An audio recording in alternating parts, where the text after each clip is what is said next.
সালটা থাকবে 2025, শেষ একটা কনসার্ট হবে। শেষবারের মতো 7টা ফুল কোটি কোটি প্রজাপতিকে বিদায় জানাবে। শেষবারের মতো আর্মি বলে ডাক দিবে।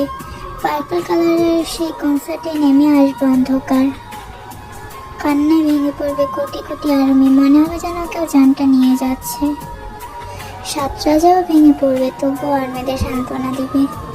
ধীরে ধীরে সব বদলে যাবে। 7 রাজার সাথে জুড়ে যাবে 7 রানী। আর্মিরাও হয়ে যাবে ব্যস্ত, কেউ সংসার জীবন নিয়ে, আবার কেউ নিজের কেরিয়ার নিয়ে। একটা সময় যারা বিটিএস মেম্বারদের স্বপ্নের পুরুষ মনে করত, তারা সবাই ব্যস্ত হয়ে যাবে মোবাইলের ওয়ালপেপার চেঞ্জ। এখন আর বিটিএস নিয়ে পাগলামি করার সময় হয় না, কারণ সবাই বাস্তব জীবন নিয়ে ব্যস্ত। আর হবে না ফেসবুকে এসে এটাদের সাথে ঝগড়া, হবে না আমি বন্ধুদের সাথে গল্প, সব কিছু পাল্টে যাবে। হয়তো অনেক গ্যালারিতে পড়ে থাকবো অনেক স্মৃতি। আর হবে না বারবার বিটিএস মেম্বারদের আইডি চেক করা, চলে যাবে অনেকগুলো বছর।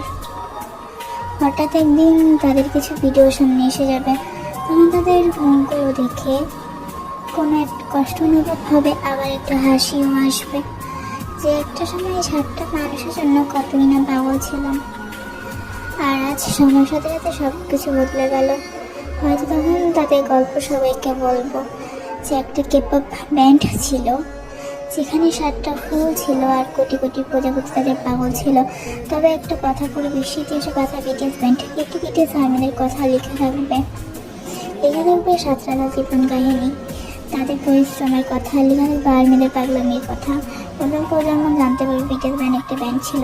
সেটা বিশ্বের প্রথম এবং শেষ পার্পল ব্যান্ড। বিটিএস ব্যান্ডের থেকেও আরও বড় বড় ব্যান্ড আসবে, কিন্তু কোনো বিটিএস জায়গাটা নিতে পারবে না। বিটিএস আর্মিদের মতো ফ্যান হবে না। বিটিএস মেম্বারদের জায়গা সবসময় উপরে থাকবে। কখনো ভুলবো না তোমাদের, পারবো না ভুলতে তোমাদের।